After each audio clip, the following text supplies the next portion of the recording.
gone, what stands will surely fall. Chaos is coming. Chaos is coming down. First day back. We're back. A little bit of a hiatus. Yeah. Maybe you want to talk about that a little bit. Yeah. Just coming off your last fight, Just a little bit about what was going on. So, yeah, we kind of took a break from doing podcasting. I was getting ready. I took a fight on 3 weeks' notice with LFA. I fought at LFA 178 in Santa Cruz. We got the job done. That's the most important thing. It was an entertaining fight. Got dropped in the first 40 seconds, so that was new. Never had that happen before. Been dropped one other time, but not like that. And so that was a wild fight. That was a wild first round, and I'm glad it was that way because it kind of proved that, hey, Creighton can go through some adversity and then still thrive in the end. And even when I got up after being dropped, I was like, Joe was yelling at me, wrestle, wrestle. And I was like, for some reason, I just believed that what I was doing. I believed in what I was doing. And I was like, I'm just going to stay in this guy's face for 15 minutes. And it paid off in the end. I went back after the first round, went back to the corner, and Joe was like, we got to wrestle. He was kind of a little frantic, him and my brother. My brother was quiet, but I could tell just like his energy. And I was like, Joe, everybody's tough in the first round. Now he's in my fucking world. And he was like, you're good. He's like, get off the stool, you're good. And I was like, all right. And so I was just in the zone. After that, after getting dropped, I was like, okay, I'm here now. And so, yeah, man, it's great. Now I'm 10-2-1, and that was a very mirror match with what was going on with Omar shortly after. Oh, yeah. Oh my God. Well, it's funny because Joe said, I called him after Omar's fight, and he was like, I was like, how's Omar? And he's like, well, he said he took some inspiration from you, wanted to get dropped in the first round and then come back and win in the second. I was like, that sounds exactly like Omar. That sounds like you made that up just now. That was a wild fight. That was a wild fight. And just speaking on Omar, dude, kid's got a lot of talent. Kid's the future. I've been kind of saying it. Been telling him that, but like he's 4-0. And I think about like the 4 fights that he has had as an amateur, he's got more experience in those 4 fights than most people get in their whole amateur career. He's won tough decision where he was caught in a submission for like literally an entire round. Then he's got one. That was tight too. Tight, yeah. That was and it's tight. like I think it was his first fight. I think it was his first fight. I think I was here for that. Second fight. It was first or second fight. But then he got a good finish against somebody. And then, what was it? Then he got the knockout, and then now he's been dropped, and then came back and finished the guy. So that was pretty wild. He's got a lot of experience in his just 4 fights as an amateur, and now he's Hendo's Fight Nights lightweight champ. So that's the thing too, is I was always kind of curious. I don't like he had a couple tests there, but I feel like he kind of. Every single time there's been a second round, he's always completely flipped the narrative from whatever went on before that. Right. It's like same thing with that Umar fight. Umar, yeah. He just started wrestling him to death after the first round. Yeah. I think that was such a weird highlight for me to make for the fight night because literally it was like 7 takedowns in a row. Yeah. Like he was just dragged on him around the ring. He was just on him. Yeah. I was honestly pretty impressed with his cardio. Oh, to be able to like pick somebody up like that. Also in this fight, he was a lot more aggressive than usual. Like on the feet, he was kind of like chasing the guy down. And even he was missing some overhands and coming, but he was coming forward. And, even when he got the guy on the ground, like he was ground and pounding with like, usually guys, when they take the back, they've got one arm around the waist and they're punching with one arm. And the second round, Omar was just like, screw that. I'm just going to start punching him with both arms, I was like, it was good to see him that aggressive, and I actually liked it. I told him it was a good thing that he was that aggressive. Of course, you got to pick and choose when to be, super aggressive and dive into the fire, and then when to pull back and be a little bit more strategic. But overall, stellar performance. Yeah, I wish you could have been there for that. Yeah. Dude, like the last 2 fight nights I've been fighting. Riyadh and Mama Riyadh were a vibe. Oh, I heard. I heard Papa Riyadh was shadow boxing. Oh, dude. Was getting into it. I literally I did the whole walkout, and you know how I'm always right up there in the front with my light on my camera, and I was filming Omar as he's coming out, and he gives I always forget the name of that hat. Papa or You mean the Khabib hat? The Khabib hat thing. Yeah. He put it on his mom. His mom's all dancing around with the freaking hat on. It's a celebration when that kid As fights. soon as he freaking got the finish at the end, they were ready for him. Yeah. They were waiting on the outside of the cage right there, and they're all like dancing around, like singing their songs and stuff. It was legit, dude. Yeah. What a night. That was What so a sick. special moment too, because I think that was the first time that Omar's dad seen him compete.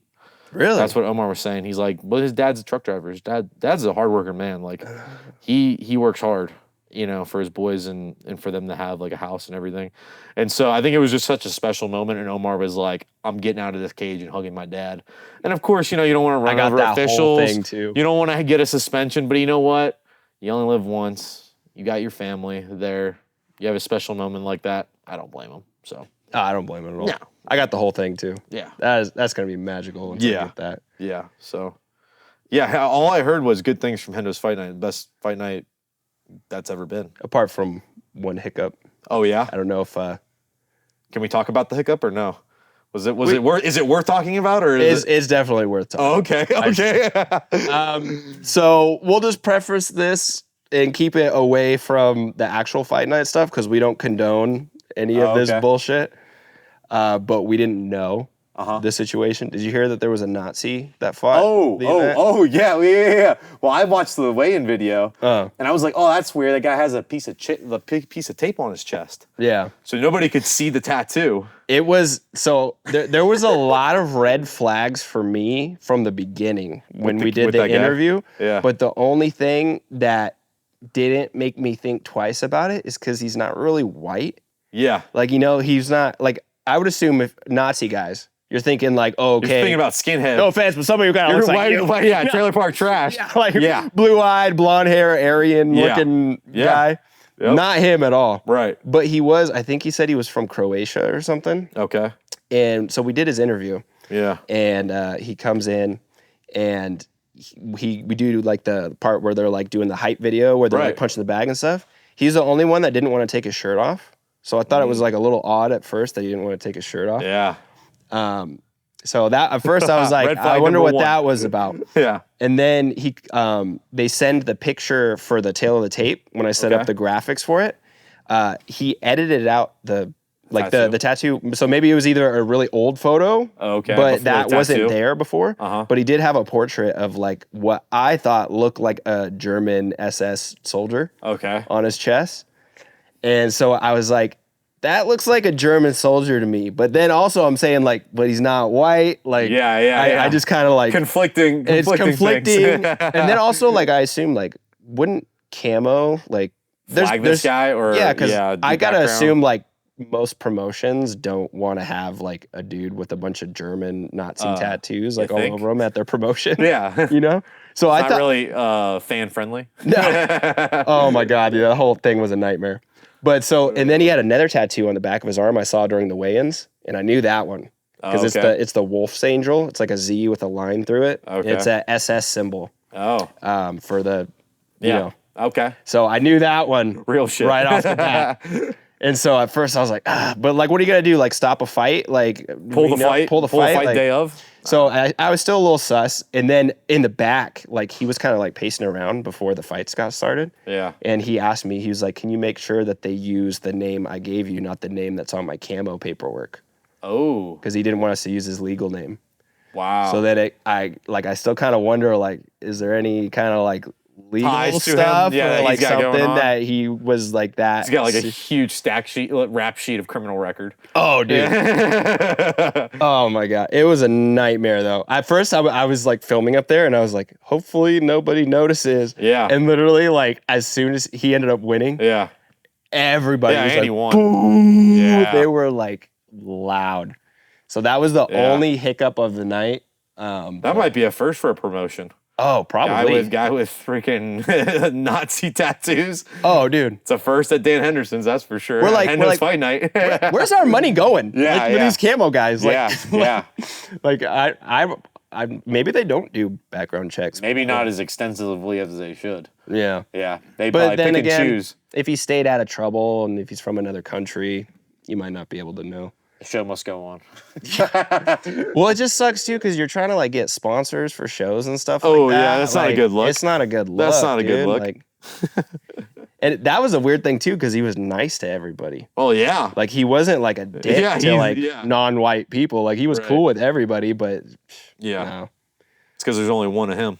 Yeah, he got out of here. He's real a quick. minority. Yeah. Out of here real I'm quick. sure he I'll packed tell his you that. bags after the win and was like, I'm out of here. See ya. Oh yeah, I don't need to do any interviews. I don't need to do anything. I'll see you guys later. yeah. Because we're a really diverse group in here. I'd say. The like fight you nights got- have all sorts of people. We had a lot of. Fight nights are crazy. I don't know, is Muslim the right word, or because he's from Iraq, right? So like Omar? Yeah. Omar's Iraqi from Iraq. family and tons of Mexicans, all yeah. kinds of different people. Oh, yeah. So yeah. most of them probably not white, actually. Yeah. When you think about it, Diverse. Yeah. So that makes For sense sure. that you got out of there as quick as possible. Possible. Yeah. For sure. So what's coming up in the future for you then? What do you? That's what do a you good got question. Going on? So nothing concrete. I'm 10-2-1 now as a pro. I think with the win streak that I've compiled over the last year and a half, I don't see myself fighting again in the regional show. I just don't think it makes any sense. There's PFL, there's UFC, there's ONE. I'm open for any of them, and but I deserve to be on the big show at this point. I think I've earned that through my performances. I think the last fight really, like, even though I didn't get the finish that everybody wanted, it's like, dude, I went in there. It was an entertaining fight. It wasn't a one-side dominant fight. Yeah. At first, like a lot of my fights where I kind of go out there and just pick the guy apart. Faced some adversity, got dropped, bleeding all over myself, and still got up and did what I do. So I think from here on out, the big show is the only thing that makes sense. So any of those big shows, I'm open to fighting for. I'm signed with Iridium Sports Agency. So my manager is Jason House. So right now we're trying to figure out what the next move is. Where strategically, like, where should we go? Is Contender Series the best option? Is PFL the best option? I know ONE's coming to the U.S. later this year. They're doing a show in Colorado and Atlanta towards the end of the year. So I'm like, where are we going to kind of fit in? I know Bellator's doing one more show in San Diego in September. So it's like there's all these options in play, and we're kind of just trying to figure out what's the next step, But the big show makes sense. I've got the record.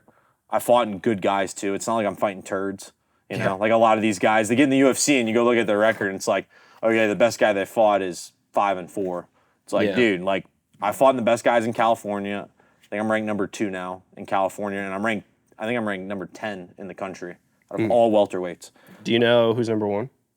Yeah, Will Brooks is number 1 technically. He's the former Bellator lightweight champ. So he's fighting, and that's the thing too. Like, if I am gonna fight on the regional scene again, do I go fight, a lesser guy to get a finish so the UFC's happy, or do I just call it the best guy in the country and go fight him and beat him? Like, what do I do? Yeah. So we're just trying to figure out, where we're at, where do we need to go, what do we need to do to get into the UFC? Because ultimately that's the goal. I want to be a UFC world champ.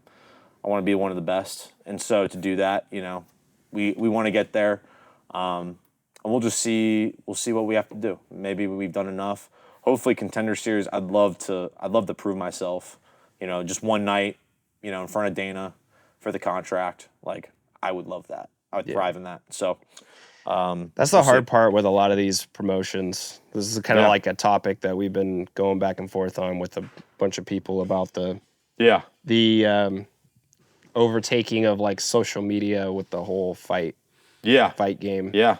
Well, now too, I think now that we're on this topic, we were talking about it, I think on our first episode, there's not a clear route to the top in fighting. Fighting's just too new of a sport. And so now I think people are really about padding their record, fighting guys that shouldn't be in the cage with them, getting their record to a point where, hey, it looks really good on paper. The UFC takes note of that. They get their opportunity in the UFC. And then there's guys who are like, hey, they've got more of a mixed record. They're still got a winning record, but they're fighting really good guys. They're fighting the top guys in the state, in the region, or in the country. And so, like, which one what route do you kind of go? Yeah. And a lot of these guys that go the padding record route, you know, they're signed with a management agency early on in their career, and they're pick and chose the right fights to get to where they need to go. All these guys are like, hey, we'll take what we can get. Yeah. My path's more over here, which is funny enough. Like, as good as my record is, like, I've fought in guys' hometowns and basically got to this point not by picking and choosing fights. I've been fighting the best guys, some of the best guys in the state, and yet still having the results I have, you know? And so Fighting now I'm like, undefeated guys. hey, listen, like, you can say whatever you want. I don't have as much finishes. I've got 6 finishes in 10 fights. So you can't say I don't finish fights. Yeah. But it's like, dude, I'm fighting good guys, and I'm fighting guys in their hometown that should beat me. And I'm like the B-side fighter, and I'm still getting the results I'm getting. Yeah. So you got to put some respect on what I've done and kind of like where I'm going, you know? And you have to watch some of those fights too, because like I say that with that Bellator fight that you had. Yeah, classic example. There dude. would have been a hard Well, that- time for anybody and- to finish that fight when somebody's stalling like Right, that. You know? exactly. But that's a classic example. Completely B-side. I'm completely the B-side going in to fight Joey Davis, who's had all of his fights in Bellator. And it's like, okay, like, I know the risk I'm taking. Like, you know, if you lose a fight early on in your career, it puts you back years to get in the UFC. So it's like, you know, I've taken a lot of these risks and they've paid off. But now it's like they haven't catapulted me to where I want to go yet. Why? Yeah. And so I think now with what I've done and the run that I've gone on, I deserve to be in the big show. I deserve my opportunity. So, you know, I'll fight on the regional scene if it makes sense. If the UFC wants to see one more, I'm open to it. Yeah. But like, I deserve to be in the big show. So that's where I'm looking to go. Which is that's kind of a thing too, where like I'm honestly really happy that the UFC is in the position that they're at, because I feel like that is the best move, that if you could make that happen. Yeah. Yeah. Because they still have, I still feel like the UFC has like integrity with their fighters versus like talking to like some of these other people. You know, if you have a social media following, you could not be a good fighter. Oh yeah, but you could get leverage more. signed for Bellator and all these different promotions. Yeah, just because they're worried about selling tickets. Right, You know? right. Which I'm sure the UFC is too, but like you can't be like 1 in 20 and Right. in the UFC. Yeah, Even if well, you have and 3 Dana's million always and Dana followers. has always said it. He's like, when anytime any reporter asks him about Jake Paul or the Dazn doing like the social media influencers fighting, he's like, dude, that's just not what I do. Yeah. I get the best guys in the world to fight each other. That's what I do. I show who's the best in the world, and yeah, that's why the UFC is as reputable as it is. It's the best. It's the best company to be a part of. If you're a UFC champion, you're the best in the world. Yeah. Like PFL, you can have your world champion. Bellator, you can have your world champion. One, you can have your world champion. But at the end of the day, the UFC's mainstream, and like the champ there is the world champ, at least in my opinion. Yeah. So, not taking anything away from those champs in those organizations. I just think, you know, the cream of the crop is the UFC. Yeah. So, That's the thing Yeah. is like sometimes I wish that you could have been fighting around the time when Dan was fighting in there, just because then since social media wasn't as big a thing, people latched on to you from your fights. right, You know? yeah, it's about what you did in It was that about cage what you did in versus there. what you did outside the cage. Yeah. And it's just a different, you know, we're living in a different generation now where social media is put on a platform. And you do have to, you know, sell tickets. You got to sell pay-per-views. It's still business at the end of the day. But when you see these guys who are as talented as they are and they go out there and fight, like a Robbie Lawler, like Dan. They don't got to say much. They just got to get in that cage and don't worry, you'll be entertained. Yeah. You know, that's the kind of fighter I want to be, and that's the kind of fighter I think I am. So, That's the hard part, is not selling out who you are just to potentially be big. well, to sell, you're not even selling you. You're selling a personality that you're building up, like Colby. Yeah. That ain't Colby, man. Yeah. And you know, like, there's nothing American about that fucking guy. And so it's like, you know, you build up this persona, and you sell the people on this persona, but it's not authentic at the end of the day. It's not you, and the true people can see through the BS.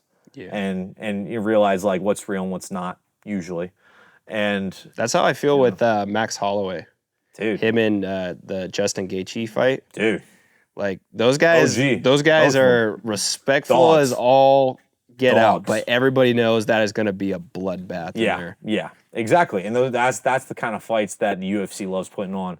Two guys who are legends in their own right, and they're gonna meet, and they're not gonna have any like bad blood towards each other. But when they get in there, bad intentions are gonna set in, and blood's gonna be spilt, and it's gonna be gnarly. It's gonna be And I good. cannot wait as a fight fan.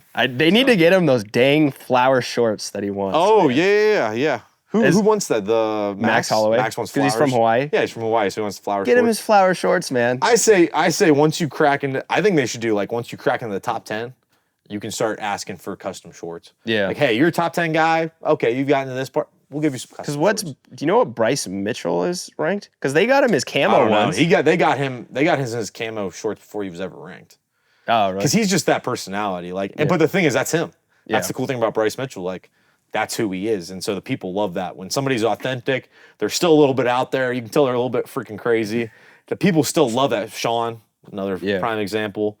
But yeah, like if you can be authentic, people can relate to you a bit, yet still be crazy, dude. You're marketable, man. Yeah. So What are you thinking of this UFC 300 event so far? As far as like, dude, I think they messed up. I think think they so? messed up. Yeah, I'm one of those guys. If you get the opportunity, UFC 300, I think they're banking on like it's UFC 300, everybody's going to tune in, which they're not wrong, but it's like, dude, if you get a chance to get Conor on UFC 300, they should have done it. And I think they I think they had that opportunity, and it's like, I wonder what's going on with that. I heard. They still haven't locked anything. Have you seen in. Roadhouse? No. Oh God, it's terrible. Is it? Oh, it's terrible. I've seen all the memes. Top dude. 5 worst movie of all time. I've seen the. I'm the sorry, meme. Jake Gyllenhaal, but like Jake carried the movie, and the rest of the actors terrible. Connor basically just played himself. Yeah. Honestly, like his real life is what he played in the movie. I've seen some great memes of him though. Oh yeah, Like, have you seen that one where he like walks in and Yeah. it was like there was one I saw where it's like when you go to Chick-fil-A on Sunday, Uh-huh. he's like, "Where the fuck is everyone?" Yeah, his character was literally like exactly him, his reality. So, but yeah, top 5. I would say top 5 worst movie of all time. So, So now sorry. you saved me a couple hours of my life. Yeah, exactly. I sat there and watched it. And Maybe I we wish I should could cut get this that time out. back. 'Cause Yeah. I wonder how much the UFC was involved with that. Well, they had him do. I don't know what event they did, but they had the weigh-ins for like Jake Gyllenhaal and I That think Jay was- Huron. Forget which event that was. I think that. but they had that in the movie, and so the and UFC definitely was involved They a did little it in bit. between the last of the main and then the co-main. Yeah, They had Jake Gyllenhaal come Yeah, out and like yeah. film it in the cage with the whole crowd and everything. yeah. But I think Jake Gyllenhaal's great in general. Like I'm a big fan of Jake Gyllenhaal. I just thought the movie, whoever directed the movie, did not do a good job. That's just my opinion. Dang. Because Jake in like some of his other stuff. What's the boxing movie he was in? Southpaw? Yeah, Dude. Southpaw Dude, is sick. he was good. Southpaw's I sick. love that movie. I thought that would kind of carry more over, and he would do better in Roadhouse. And plus, I love the original Roadhouse. Patrick Swayze. Patrick Swayze. I was like, my fear was that they were going to ruin it, and the fears came true. And so I was like, God, I hope I watch this movie and I like it. And then it didn't happen. I was like, damn, my fears came true.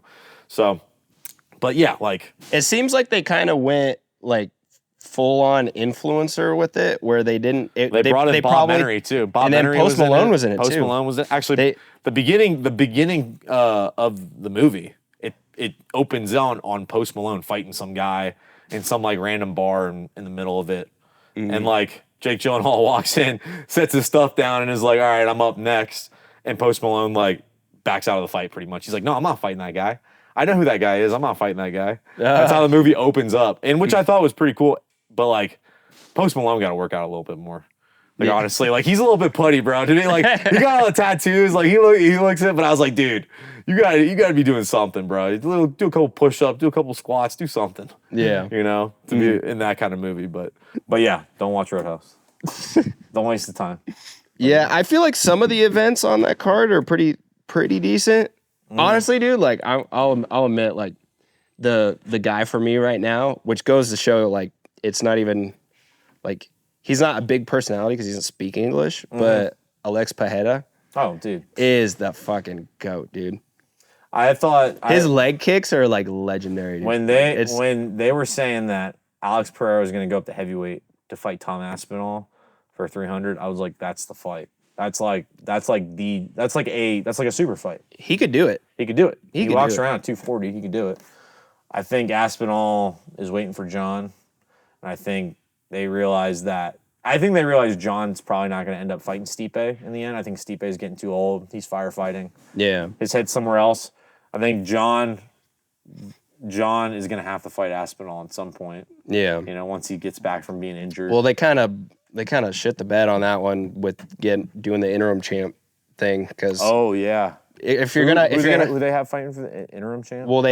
Tom Aspinall Is the kind of like why Yeah. would you even do the Miocic fight right after? Well, now that 'cause John's the at champ. least it's always been Now that John's the champ, yeah. Yeah. They did kind of fluke that one up.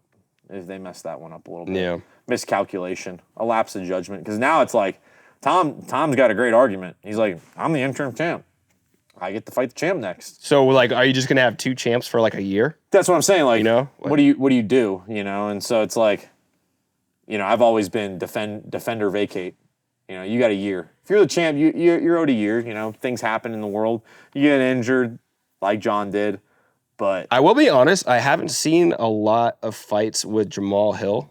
Do you know anything? I know Jamal Hill. You know? Yeah, he's good. Is he? No, he's solid. I think he doesn't have the big personality like a lot of the fighters have, but he's talented. You can't bat him for that. Like, You think he's like tough. him against him versus Pereira would be a tough fight. Yeah, tough fight for him?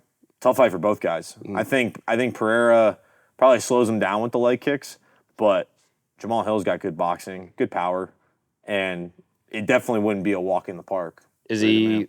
Is that kind of more what he's known for? Yeah, he's got heavy hands. God. Heavy hands. And so So that'll probably be wild then. it'll be another wild fight. Yeah. I definitely haven't seen Yeah. anybody really try to wrestle. No, and I think Jamal so Hill much. doesn't. I don't think I'm not saying he's not skilled on the ground, but we've never seen him really go to the ground. So I don't really know what his ground game's like. But Pereira doesn't plan on going to the ground. I know that. I don't think Jamal plans on going to the ground. So you're gonna get a firefight, you know, Yeah. in that matchup, which it's a good matchup. So what are some things that you'd like to do that kind of get your head out of this whole rat race of fighting? It's a good question. So one thing, once I know at some point I can't fight forever, you know, this journey will end at some point, sadly enough. I love fighting so much. I can't imagine it ending, but I know that in the end, you know, it ends. So before I was even gonna fight, like, and make fighting a profession, I wanted to be a firefighter. And so I went to school to go be a firefighter, became an EMT, worked a little bit on the volunteer side of things while I was training as a pro. And I don't know, just being a servant of the community, like, and being the camaraderie I know that I would miss. Like, I feel like that in the firehouse, there's some resemblance there, and you're just helping people out. And ultimately, I could sleep good at night knowing that, like, I'm helping my community out and I'm doing something good. So, like, I think at some point, whenever that time is, I'll probably end up firefighting at some point. I don't know when. Or we'll get huge on here and then Or we'll get we can huge on here. volunteer our time. Or open up my own gym. Like, that's Yeah. always been a thought. You know, I want to get my black belt under Joe Stevenson first, and then think about opening up my gym at some point.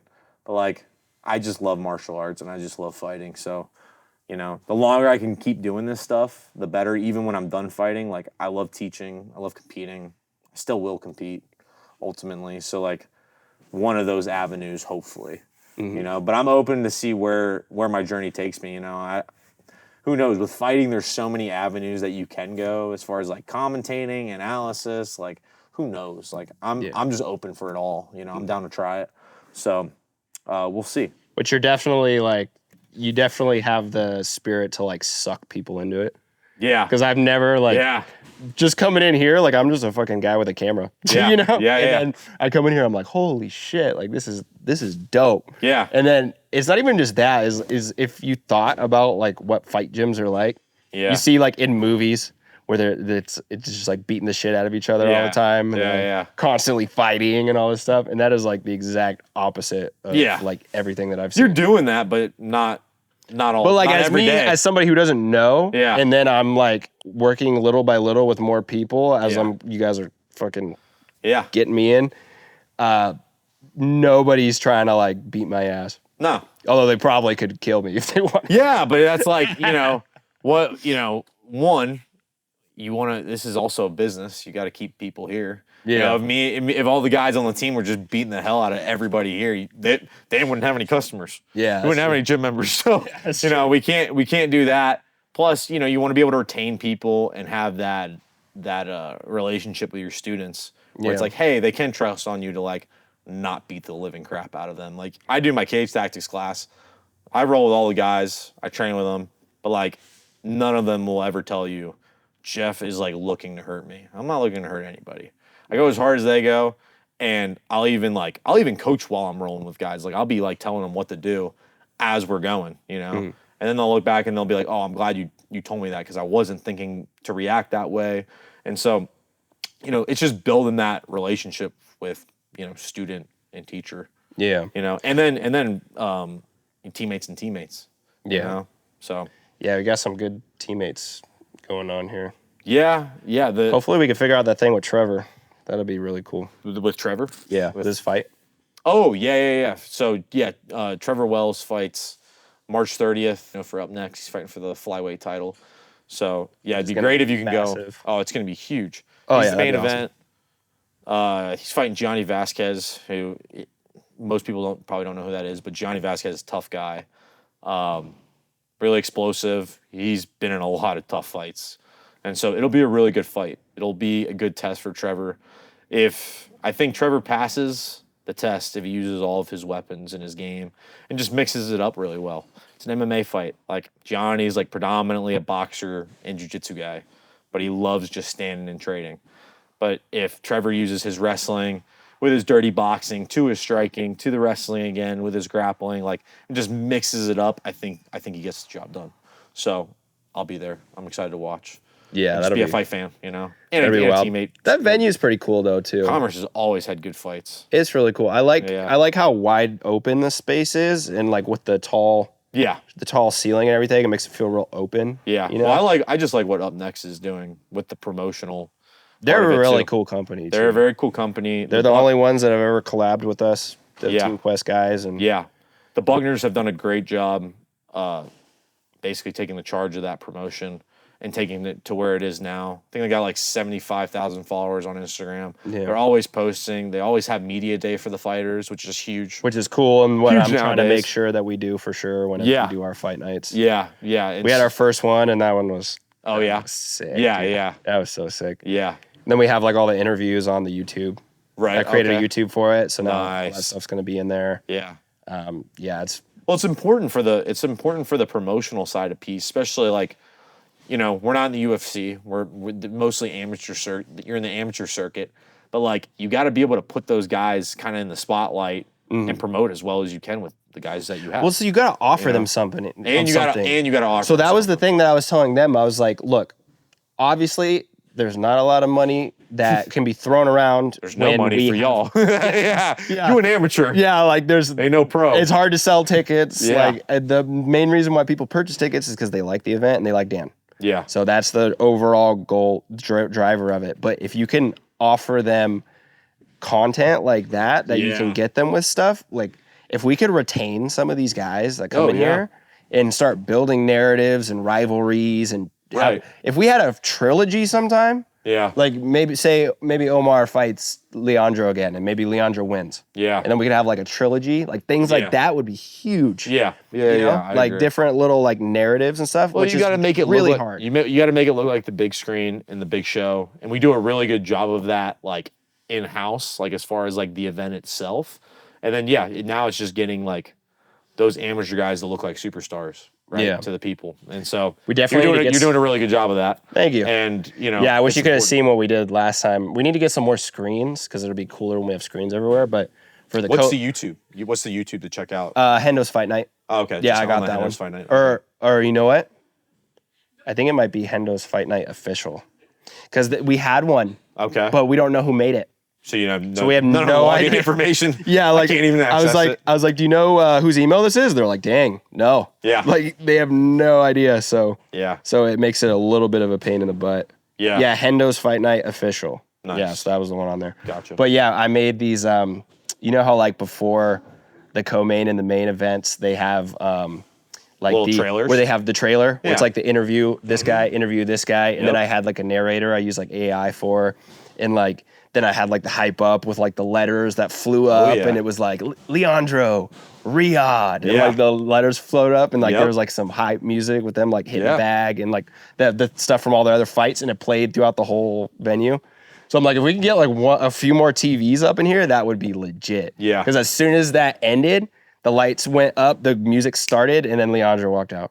So it was like it just ended, and then it was like the perfect. lights came up right as he's walking out, and it looked so sick. Yeah. Yeah.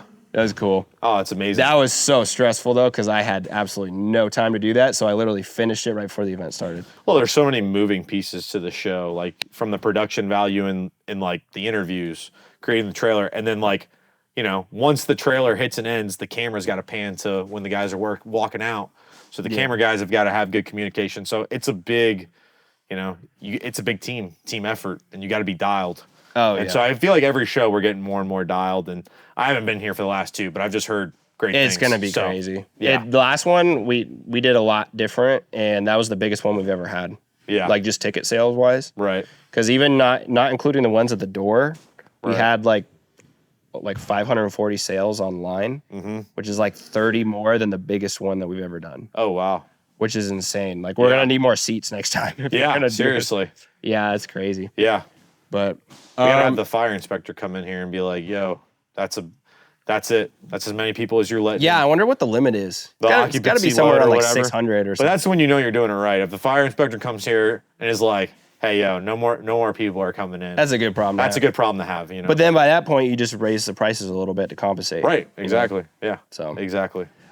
So we have the Team Quest annual fishing trip We coming up. do.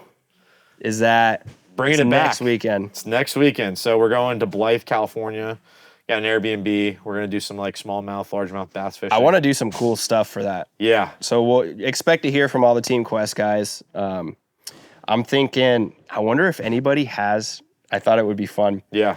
if anybody has a PlayStation, Okay. if they have a PlayStation 5, maybe we could borrow, see if Nick will let us borrow one from his trailer. Okay. Because Dan, he got a code Okay. for the UFC game for free Oh. because they dang. added him into the game a Oh, while back. shoot. Okay. So I was figuring like maybe we could do Word. like some like Get the code. We'll get Some- the PS5 and yeah, we'll play and, some and game, then bro. we'll get like you versus Trevor, and then have you guys Heck like yeah. fight and That'd be stuff. sick. Something like that for like just little That's cool quick content. clips. Yeah, it's that'd like be cool. sick. Yeah. I wanted to have Dan do that. Like I'd love to Okay. like we'll do Have Dan play Dan. yeah Have yeah Dan play Dan. and then I'll play Vanderlei. yeah, exactly. No, but that'll be great. I definitely want to get some fishing stuff. We definitely need to fish more. Yeah, we went to. So we had our first annual trip. What was it? It was last summer at Poway Lake. And shout out to my buddy Coleman Cowling, who's the ranger there, who literally is the only reason we caught any fish. Because if he didn't tell me, hey, there's rainbow trout over here, come over here, we probably wouldn't have caught anything. But yeah, I was like, you know what, we need to do it a little bigger this year. So I was like, let's go to Blythe. I've heard good things. There's good bass fishing. The spawn's happening right now. So fish are moving more into the shallows. They're making their beds. And, you know, it's not rare to have like 10, 15 fish days out there. So I'm like, okay, fish bite out there. It's going to be good. The weather's been good. You know, pray that it doesn't rain. Shouldn't, because you're all the way out in Blythe. Yeah. So we should be good. Because you're originally from North I'm Carolina. originally from North Was that like a pretty big part of your life growing up? Like Yeah. all outdoors stuff? all the outdoor stuff. Yeah. So I grew up, in Jacksonville, North Carolina. I've got a lot of family on like up north in like Maryland, Delaware, New Jersey, kind of just that whole northern region. And we have a family farm in Maryland where we hunt, we fish. Me and my brother have grown up doing that stuff. So the outdoor stuff has been huge, you know, throughout our lives. And then when we moved out here, you know, we kind of took some time off. It's California. Can't whip out guns just anywhere. Dude, Fishing's a little different. So it's like I'm just having to adjust. once I So get my do- bow set up, though, we should Yeah. definitely go to northern Arizona. Yeah. Dude, literally, I went on my when I got engaged to my fiance. Oh, okay. We went up to Utah, okay. went through Zion. Oh my God, I don't think I told you anything about that. Dude, I didn't even know you got engaged. Oh. This is the first of me hearing about it. Oh my God. Damn it, Brandon. So I like planned Congrats. Thanks, man. Yeah, so like I planned the whole thing out. We were gonna go to Moab Okay. because we've been trying to go to Moab for the longest time. Yeah. And that's like the one place that my fiance wanted to go really bad. Okay. To go check out like the arches and stuff over there. Yeah. And so we went to Zion first, and it was wild, dude. Like the snow Oh, yeah. with the red rocks and Red everything. rocks It was crazy. beautiful. Yeah. And then we were driving up through to go through the pass to go to Moab, and we hit a whiteout. Ooh. And we almost like dangerous. it was wild, dude. Yeah. So she was driving at first, never driven in snow or like anything like that. And all of a sudden, the fog and the snow comes in, so you can only Can't see see like anything. 20 feet ahead of you. And all of a sudden, you just see the road just slowly start to disappear. Oh, And then the road just completely disappeared. You couldn't tell like where we were driving or anything. So she like pulled off on the side of the road and she's like hyperventilating and stuff. And I'm like, oh my God, like, am I gonna kill us? Like Yeah. trying to get engaged Yeah. to you over at this spot? Like, I'm like, do we turn around? Like, do I just say, is this a sign? Backup plan. Is this a Plan sign B. she's gonna say no? Like, Yeah. thank God we had some Canadians with us. Okay. So like, her two best They're friends used to in it. the They're world. used to driving in the snow and Yeah. know what's up. Yeah. But the only thing is we're stupid Californians. So like Yeah. we would put water in our Oh, yeah. Windshield No, you wiper can't do things? that, bro. can't do Not that in out there. Utah. Yeah, you're free. So luckily there wasn't that much water left in it, but we froze the lines. wasn't so, that there wasn't it wasn't that there was not any water in it. It was frozen. Yeah, That's it was what frozen. that was exactly what it was. Yeah. Yeah. So like literally we're like driving. Thank God we stopped for a second. Yeah. And then this dude in a Prius pulls up, just makes us look like little bitches. Oh He's my like, He's like, God. hey buddy, how you guys doing? and she's like, She's hyperventilating in the front seat. she goes, help. And I'm like, oh my God, you're making it look like we're like Dying. kidnapping you or something. Yeah, like, yeah. Oh my God. But luckily he was super cool and then he drives off. So then we have our friend drive and literally like to get to where the gas station was, because we didn't realize we didn't have gas at the time either. Oh, So we couldn't sit and wait there because we had 70 miles and it was about like 50 miles to get to where the spot was, but it was a lot of uphill. And how much? So- and you guys had no gas. We had about like 60, 70 miles in there and we were about like You're about to go 60 uphill. miles Yeah. away from Oh, where yeah. the gas You're was. screwed. So like literally we're like, luckily a diesel truck came. So we're just like, follow the diesel truck. So we just got behind them and literally I have a smart water bottle and I'm dunking water on the windshield so to that try he to can get it, clean yeah, to the try to clean dirt it off. so that we could see. And like Oh he was like my looking through God. like a portion like this big that we could see, See out out of, of, yeah. with all the like dirt and everything. Totally safe. Oh my God. Totally safe. It was a nightmare. But luckily when we got to Moab, that was the one sunny day. The entire trip dang. was when I decided to So do it was it. a good sign. It ended up Yeah, it being was a good sign in the It end. was amazing. It worked out flawlessly, Yeah. but God, it was a nightmare before that. God just wanted to put a little bit of fear into you. Yeah. Whether you were making the right decision or not. He's like, let's see how strong you are. Let's see how much you read into this situation. Yeah, Boom. but when we drove back down through Arizona because that was the weekend Okay. of the Super Bowl. So we didn't want to drive back to Gotcha. Vegas because it was going to be a clusterfuck over there. Yeah. So we drove down through Utah to Arizona, Okay. and the elk Oh. was Were everywhere? insane. There were elk everywhere? Everywhere. Oh, wow. And they were huge. Yeah. Like literally, we're just driving on the freeway and we pulled off because we just saw like literally looked like this. Oh, and, yeah. and there was like 30 of them Yeah. that were all just moving together. Wow. You could tell too because it's not like rut season, so they're Yeah. all like. Isn't that They're so all hanging fucking out. weird that they all like hang out with each other? They're all That's like cool. that's like whitetail deer back, at least back on the East Coast. I'm not sure where everybody else, but during the summer, all the bucks hang out. Yeah. Like they're all on velvet. Their antlers are all on velvet, and they're all hanging out in the same field, doing hanging out with the boys, man, out in Yeah. the field. And then when it's time for mating season, they get all jealous of each other. Yeah, they start fighting and moving around. They're like, I'm going by myself. Screw that guy, you know. Yeah. So yeah, He's trying to take my bitch. Yeah, exactly. Pretty much. Yeah, exactly. It's funny. Yeah. Funny how animals work. Yeah, but I definitely want to get a bow set up. Yeah, we need to. Get that. We definitely need to. One of the big things I want to start doing is fly fishing. I had a fly rod, messed around with it a little bit, but like, yeah, I want to get into the outdoors as far as archery, fly fishing, I love bass fishing. You know what's I'm already funny doing it. is my fiance's cousin. What's up, Julia? If you're watching this, she's in like the first women's professional fly fishing league. Oh, word. Oh, that's she pretty sick. she did it huge. She's up from like Breckenridge area in Colorado. Oh, yeah. And she's sick. Oh, okay. She's always out there. Like all of her videos are her with her freaking overall thing, doing the whole. Bro, you gotta hook us up because me and my wife want to go take lessons. Oh, we're yeah? going to see my brother. My brother lives in Denver. Oh, So we're gonna go out there at some point. Oh yeah, I'll hit her up. Yeah. I bet you she'll be down. Yeah, Yeah, but that'd be she's sick. huge. She loves fly fishing. Okay, yeah. So I've I'm like- always wanted to do it. And it's funny because my wife, like, she's not really into any of the outdoor stuff. Yeah. But she went and visited her friend in Colorado. Yeah. And she saw these people fly fishing. And she's like, that looks so, like, just peaceful and cool. And I was like, hey, if that's the one thing you're interested in outdoors, we'll go do lessons. We'll go do Yeah. it. So me and her are going to go learn how to fly fish. Because it's all like mostly casting, right? It's a lot of Like, casting.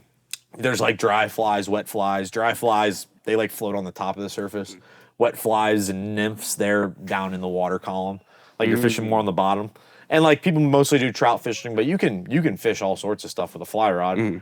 But yeah, there's all sorts of things I don't really know either, like all the knots and different leaders and like I don't know any of that stuff. But I want to learn because, you know, I like that stuff and Yeah. it's the only thing my wife will do outdoors. So, you know, if she's down, I'm like, all right, cool. I think especially now, like since I'm doing, it's just this fucking thing, man. When do you have to go?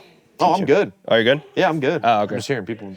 Yeah, I swear, like this is like the bane of my existence is the Oh, the dang phone? phones. Oh, dude. Because like especially working with like social media stuff all the time, like Well, you're so deep in it that you can't kind of get out it's of it. hard to get out of it. Yeah. So like, it's like I need to do more stuff like that for Yeah. sure. Yeah. Like even just go down to like San Diego. Yeah. And do like some pier fishing out Dude, there. whenever you want to go, I got Yeah. some piers down there. When I used to live at the gym at the arena, I would go pier fish like Oh, yeah? all the time. Yeah, it was fun. Me and my coach would go a good amount of the time. My buddy Enrique. Nice. So yeah. What's your I think I've only met her once, but your wife, what does she do? So she's a vet tech. Oh, She works nice. at Banfield. She loves animals. That's why Nice. she doesn't like hunting or any of the outdoor stuff usually. Which is my Speaks- route. Yeah, speaks why she doesn't like all the outdoor stuff. But yeah, she's a vet tech, and then we like do pet sitting and stuff. Like that's like her side gig. That is so fun. But she loves all animals. So Yeah, we'll have to hang out sometime because I feel like Yeah. she sounds a lot like my fiance. Because right now we're actually fostering some kittens. oh word, She you gotta likes talk doing to that. that. stuff. Yeah. Nice. Yeah. Heck yeah. Yeah. So we had like 5 of them. Yeah. And that we're just like all up in our house and stuff. And we've got 2 of them Fun. gone now, but I think we might actually be keeping one of them. Word. Yeah. Just because this guy's sick, dude. Like Okay. honestly, like I got kind of attached to him.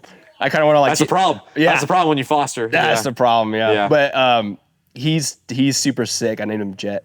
But Sick. I want to teach him how to do the leash. Because Oh, okay. I swear he wants to go with me everywhere I go. Yeah.